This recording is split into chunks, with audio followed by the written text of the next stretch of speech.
Hello, welcome back to English class. Let's study with your English language teacher. Today, the matter of our discussion is figures of speech. I would like to request you to lend me your ears, eyes, as well as minds also. The rhetorical ornaments in which simple and correct statements are clothed are called figures of speech. A figure of speech, as observed by Bain, is a deviation from the plain and ordinary way of speaking for the sake of greater effect. There are, however, different ways to embellish one's language, and different classes of figures are constituted of these ways. There are generally 7 classes of figures, as already we have discussed in the previous video. Today we are going to take name of those figures. First one, figures based on similarity, and under this comes simile and metaphor. Second one, figures based on association. Figures based on association, and under association, metonymy, synecdoche, transferred epithet, and allusions are there. Third one, figures based on contrast, and under contrast, antithesis, epigram, oxymoron, climax, anticlimax, these figure of speeches come. Fourth one, figures based on imagination, and very important. First one, personification, second, apostrophe, third, pathetic fallacy, fourth, personal metaphor, fifth, vision, and sixth one, hyperbole. Next, figures based on indirectness, fifth one. And under indirectness comes innuendo, irony, periphrasis, euphemism. Sixth one, figures based on sound.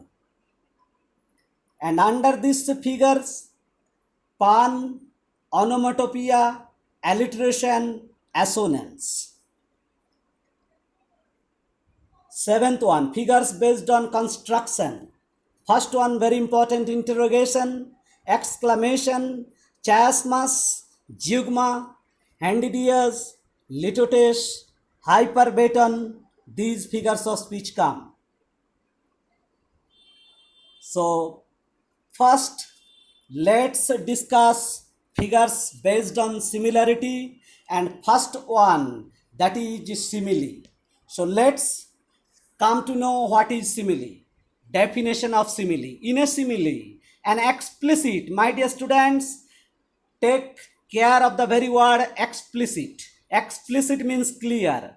So in a simile, an explicit comparison is made or drawn between two dissimilar or unallied. Unallied means dissimilar things or ideas. Comparison is made between two unallied themes. My dear students, here there is spelling mistake.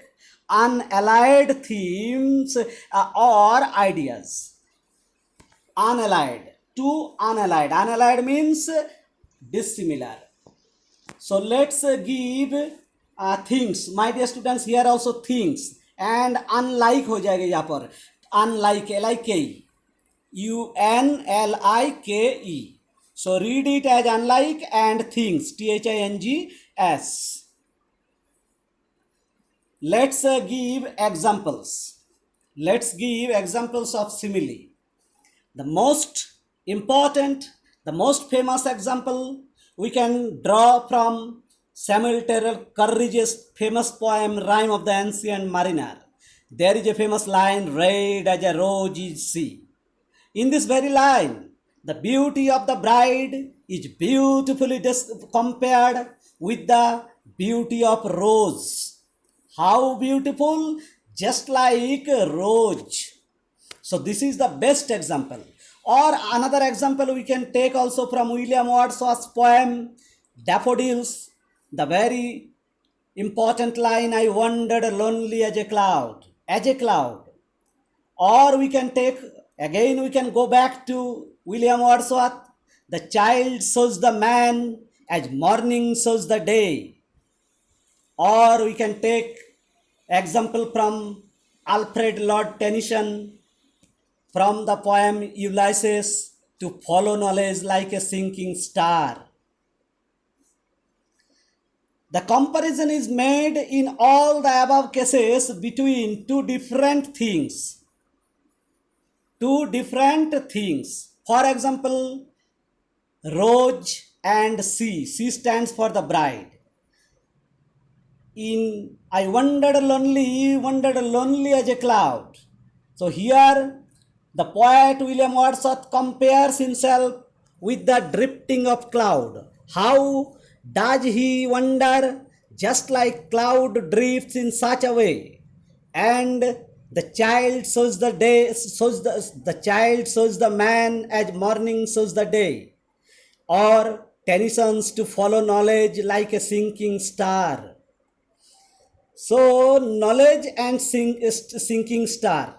Knowledge and sinking star. And in William Wordsworth's child and morning, man and day. Understood? Rose and sea. The point of comparison is also clearly shown in all these cases by like or as. Thus, in the examples given above, comparisons are made, and in every case, the comparison is between two things different in kind. The point of comparison is, however, always explicit. Let's proceed to the next one, metaphor. What is metaphor?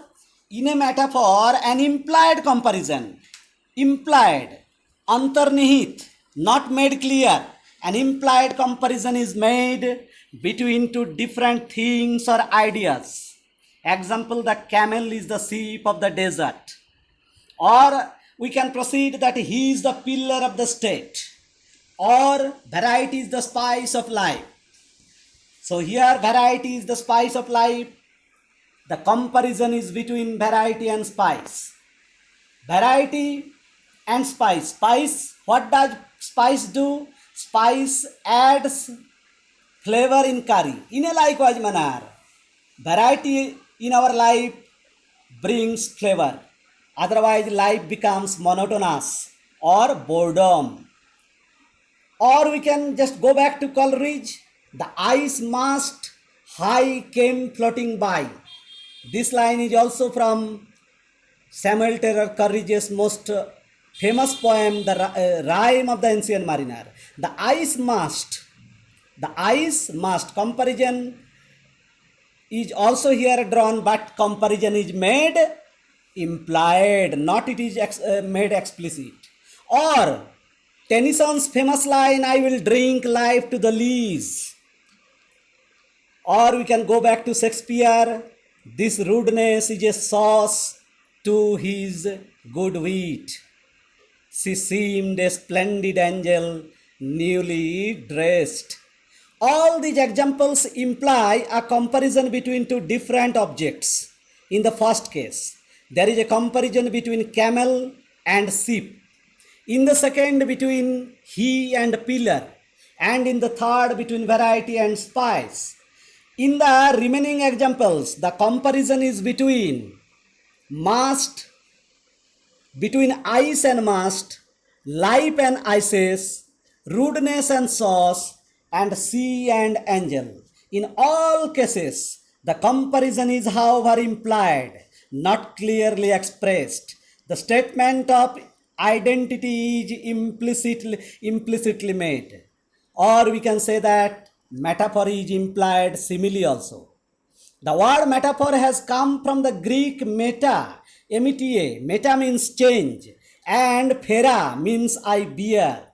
In this figure, there is a transfer of a word from one object to another, whereby the comparison is implied or an identity, or an identity is shown, though not formally or directly expressed. The essential features of a metaphor may be enumerated thus. A comparison is made, first one. Second, the comparison is between two things different in kind. Third one, the point of comparison is kept implied. These essential figures are all evident in the examples given above.